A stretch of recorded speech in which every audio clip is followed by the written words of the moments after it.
तो चलो बच्चों, आज की क्लास स्टार्ट करते हैं। लास्ट क्लास में हमने हेटरोट्रॉपिक न्यूट्रिशन के बारे में पढ़ा था, राइट, जिसमें हमने पढ़ा था हेटरोट्रॉपिक न्यूट्रिशन क्या होते हैं और किन टाइप के ऑर्गेनिजम्स में पाए जाते हैं।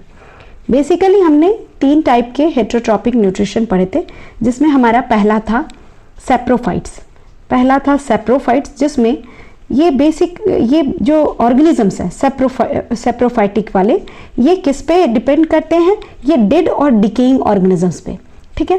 और ये फूड को क्या करते हैं बच्चे कि ये फूड को इनगल्फ नहीं करते हैं।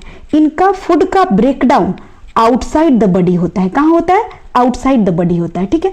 इसके एग्जांपल्स है फंगाई, ब्रेड मोल्ड्स, यीस्ट और मशरूम, ठीक है। ये है इनके एग्जाम्पल्स। उसके बाद दूसरा हमने पढ़ा था होलोजोइक न्यूट्रिशन। होलोजोइक में क्या पढ़ा था कि ये क्या करते हैं बच्चा, ये अपने फूड को एज अ होल खा लेते हैं और इनके फूड का ब्रेकडाउन कहाँ होता है? इनसाइड द बॉडी होता है। बेसिकली किस में पाया जाता है? ह्यूमंस में पाया जाता है। तीसरा था हमारा पैरासाइटिक। पहला था सेप्रोफाइट्स, दूसरा था होलोजोइक और तीसरा है पैरासाइट्स। पैरासाइट्स में क्या था? ये अपने आप अपना खाना या न्यूट्रिशन ड्राइव नहीं कर पाते हैं, तो ये क्या करते हैं? ये डिपेंडेंट होते हैं किस पे? दूसरे प्लांट्स पे, एनिमल्स पे। उनको किल नहीं करते हैं बच्चा, बल्कि उनसे क्या करते हैं? न्यूट्रिशन ड्राइव करते हैं। ये इनके एग्जांपल्स क्या हैं? कसकटा है, प्लांट्स में कसकटा, एनिमल्स में टिक, लाइस, लीच और टेपवर्म, ठीक है। चलिए अब आगे का कंटिन्यू करते हैं। तो हमारा नेक्स्ट टॉपिक है how do organisms obtain their nutrition, ठीक है। तो ऑर्गेनिजम्स अपना न्यूट्रिशन कैसे ऑब्टेन करते हैं बच्चा? डिफरेंट ऑर्गेनिजम्स हैं, उनका डिफरेंट डाइजेस्टिव सिस्टम है, different mechanism of digestion of food है, राइट। अब एक आपको बेसिकली यहाँ पे 2 टाइप के सिंगल सेल के ऑर्गेनिजम्स के फूड इनटेक के प्रोसेस को पढ़ना है, जिसमें पहला है आपका अमीबा, दूसरा है पैरामीशियम। आपने पढ़ा होगा अमीबा के बारे में कि अमीबा क्या करता है बच्चा, अपने बॉडी के सरफेस से, ठीक है, क्या करेगा? उनका सूडोपोडिया होता है, आपको पता है। ये फूड आया और इसने क्या किया? अपने सूडोपोडिया के थ्रू फूड को इनटेक किया, इनगल्फ किया, ठीक है। और ये जो ये बना है बच्चे, ये जो फूड, ये क्या बन गया? फूड वैक्यूल बन गया, राइट। दूसरा क्या है? पैरामीशियम। पैरामीशियम में आपको पढ़ना था कि इनके पास एक स्पेसिफिक स्पॉट होता है जिसके थ्रू ये क्या करते हैं? अपने फूड को इनटेक करते हैं। That's all. नेक्स्ट आपको पढ़ना है ह्यूमन के डाइजेस्टिव सिस्टम के बारे में, ठीक है। अब ह्यूमन के डाइजेस्टिव सिस्टम में आपको क्या पढ़ना है बच्चे? तो आप पहले से ही पढ़ते आए हो, यहाँ पे एक ह्यूमन का डाइजेस्टिव सिस्टम बना है। हम पहले एक शॉर्ट रिव्यू ले लेते हैं। आप ह्यूमन में क्या होता है? खाना खाया माउथ के थ्रू, उसके बाद कहाँ गया? ओएसोफेगस में, उसके बाद कहाँ गया बच्चे? स्टमक में, फिर उसके बाद small intestine, then large intestine, then rectum, then anus के थ्रू बाहर हो गया, राइट।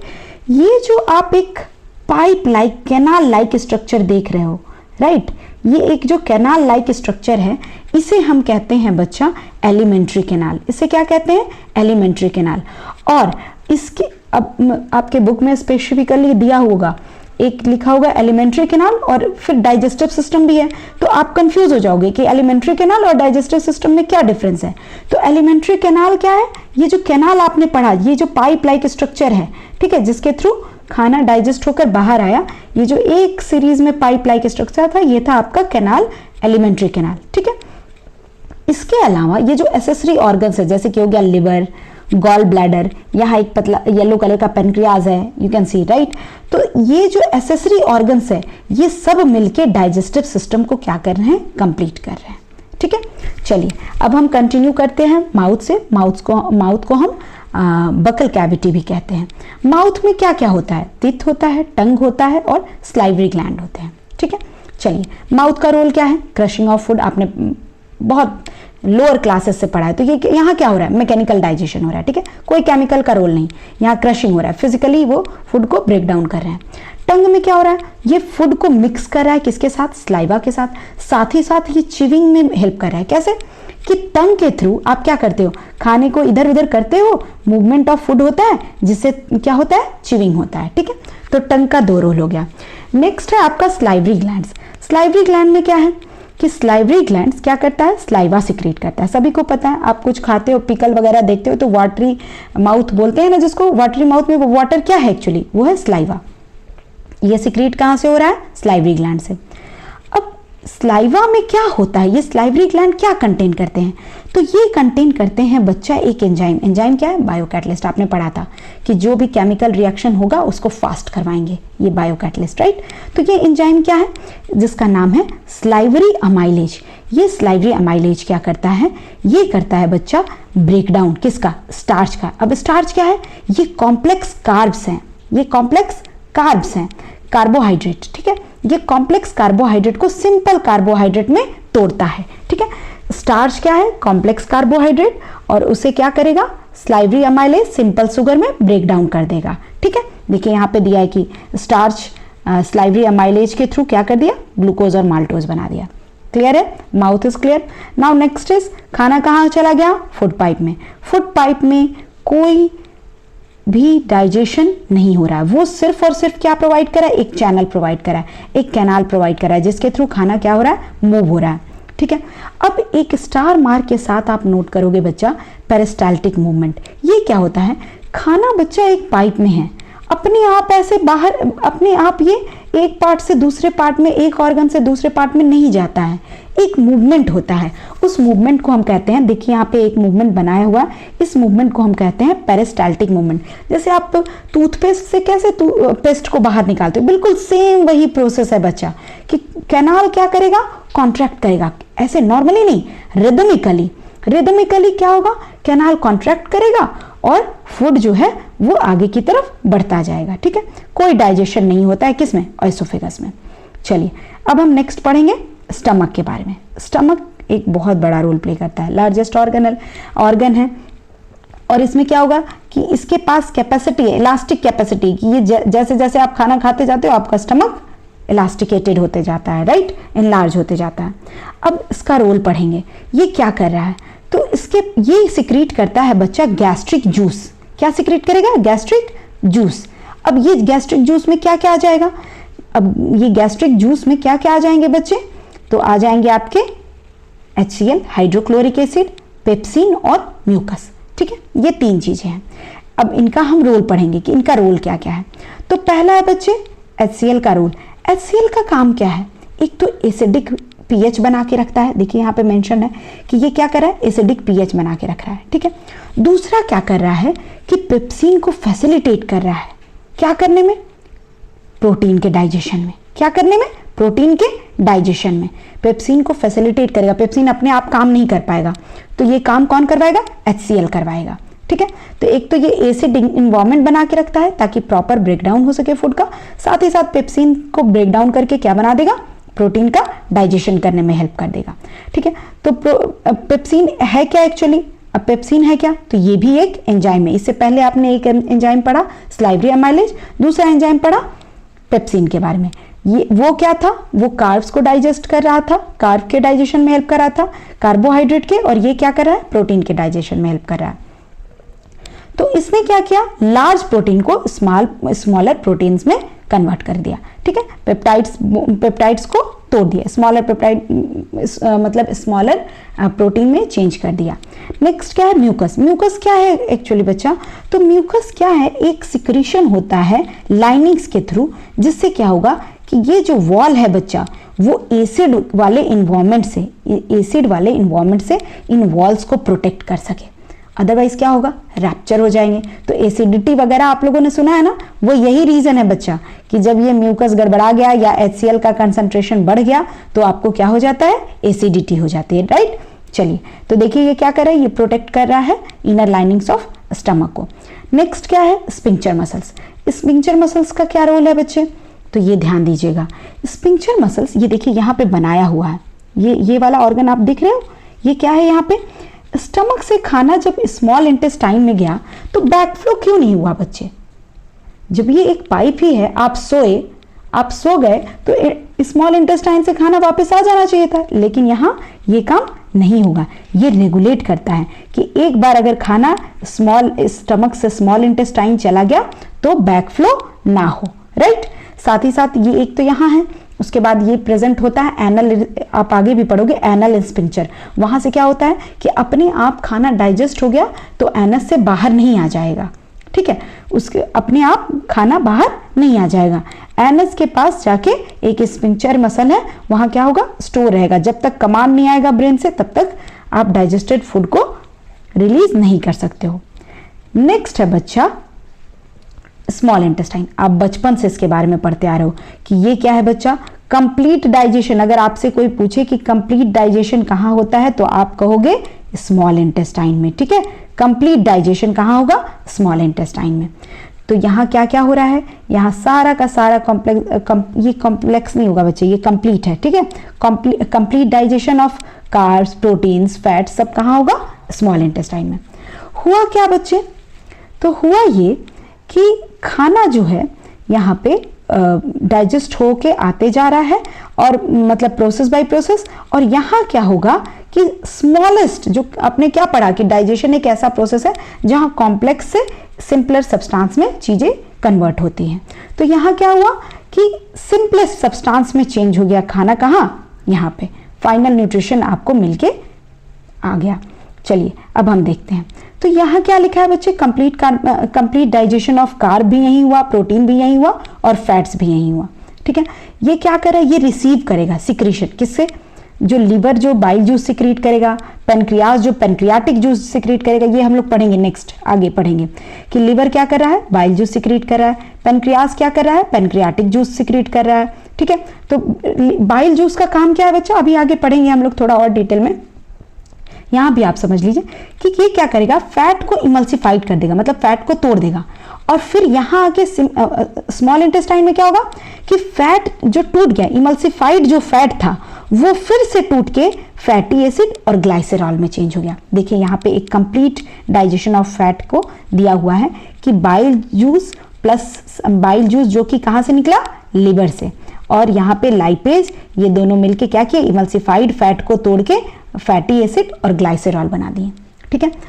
प्रोटीन का देखिए, प्रोटीन का आप लोगों ने पढ़ा कि उधर पेप्सिन जो है वो क्या कर रहा था, प्रोटीन के डाइजेशन में हेल्प किया। यहाँ क्या है कि जो पेनक्रियाटिक जूस है वो करेगा ट्रिप्सिन रिलीज, ठीक है। अब ये ट्रिप्सिन क्या करेगा बच्चा, ये ट्रिप्सिन क्या करेगा कि ये पेप्टाइड बॉन्ड को तोड़ेगा और अमीनो एसिड बना देगा। इस तरह से प्रोटीन का डाइजेशन हो गया। कार्ब्स का डाइजेशन कहाँ शुरू हो गया था, माउथ में ही। माउथ में क्या हुआ था कि सलाइवरी अमाइलेज मिलके उसको सिंपल शुगर में तोड़ रहे थे, फिर वो डाइसेक्राइड्स बना रहे थे। उसके बाद यहाँ क्या होगा, एक और डाइजेशन होगा और फिर क्या बन जाएगा, फिर एक और प्रोसेस में जाएगा और जिससे वो क्या बन जाएगा, सिंपलेस्ट कार्ब में कन्वर्ट हो जाएगा, ठीक है। तो आप पढ़ोगे कि ये जो स्मॉल इंटेस्टाइन में इंटेस्टिनल जूस होते हैं जो वो इंटेस्टिनल जूस सिक्रीट होते हैं ग्लैंड्स के थ्रू, और ये क्या करते हैं, प्रोटीन को अमीनो एसिड में, कार्ब्स को ग्लूकोज में और फैट को फैटी एसिड और ग्लाइसेरॉल में चेंज कर देते हैं। ये हो गया स्मॉल इंटेस्टाइन के डाइजेशन के बारे में। अब हम आते हैं, थोड़ा पढ़ लेते हैं स्मॉल इंटेस्टाइन के स्ट्रक्चर के बारे में। स्मॉल इंटेस्टाइन का जो सरफेस है बच्चा, ये जो पाइप लाइक सरफेस है, इसमें इस टाइप का स्ट्रक्चर होता है, इसे हम कहते हैं विलाई। विलाई एक्चुअली है क्या, विलाई क्या करता है बच्चा कि सरफेस एरिया को इंक्रीज करता है। क्या करता है, सरफेस एरिया को इंक्रीज करेगा। इससे क्या होगा, इससे ये होगा कि ज्यादा से ज्यादा डाइजेशन हो सकेगा, राइट, ज्यादा से ज्यादा न्यूट्रिशन का एब्जॉर्प्शन हो सकेगा। इसका बेसिक प्रोसेस क्या है, ये कैसा है स्ट्रक्चर है, फिंगर लाइक प्रोजेक्शन, आप देख सकते हो फिंगर लाइक प्रोजेक्शंस है, और इसका काम क्या है, absorption of nutrition from the food, that's it, ठीक है। अब लास्ट है हमारा लार्ज इंटेस्टाइन। अब क्या होगा बच्चे कि जो डाइजेशन हुआ है, ठीक है, ये आ गया है आपका वो हेट्रोट्रॉपिक न्यूट्रिशन वाला, ये आप उधर ही कवर कर लीजिएगा, ठीक है। हेट्रोट्रॉपिक न्यूट्रिशन 3 टाइप के होते हैं, ये उधर आप कवर कर लीजिएगा। यहाँ देखिए लार्ज इंटेस्टाइन में क्या होगा कि लार्ज इंटेस्टाइन में आपका सारा डाइजेशन उधर हो गया है, इसमें बहुत ही लिटिल अमाउंट ऑफ डाइजेशन होगा न्यूट्रिशन का, और सबसे ज्यादा डाइजेशन किसका होगा, याद रखेंगे वाटर का, सबसे ज्यादा डाइजेशन किसका होगा, वाटर का। साथ ही साथ फिशिया, ठीक है, फिशिया का फॉर्मेशन होता है, ठीक है। तो ये आप सही कर लेंगे, फिशेस का फॉर्मेशन यहाँ पे हो जाता है, और इसके थ्रू क्या हो गया, वेस्ट मटेरियल फिर रेक्टम में जाएगा, रेक्टम में स्टोर्ड रहेगा और फिर बाहर आ जाएगा। चलिए एनस के थ्रू नेक्स्ट क्या है, हमने लीवर और पेनक्रियास के बारे में कहा था, आगे पढ़ेंगे। तो लीवर क्या कर रहा है, लीवर सिक्रीट करेगा बाइल जूस को। बाइल जूस क्या कंटेन करता है, बाइल सॉल्ट कंटेन करता है। इसका काम क्या है, फैट के ग्लोब्यूल्स को ब्रेक डाउन करना स्मॉलर ग्लोब्यूल्स में, बस यही है और कुछ नहीं। और फिर ये जो बाइल जूस है ये कहाँ स्टोर होता है, ये इंपॉर्टेंट है, ये स्टोर होता है गॉल ब्लैडर में। देखिए यहाँ पे गॉल ब्लैडर ग्रीन कलर का अटैच्ड है। इतना ही पढ़ना है आपको लीवर के बारे में।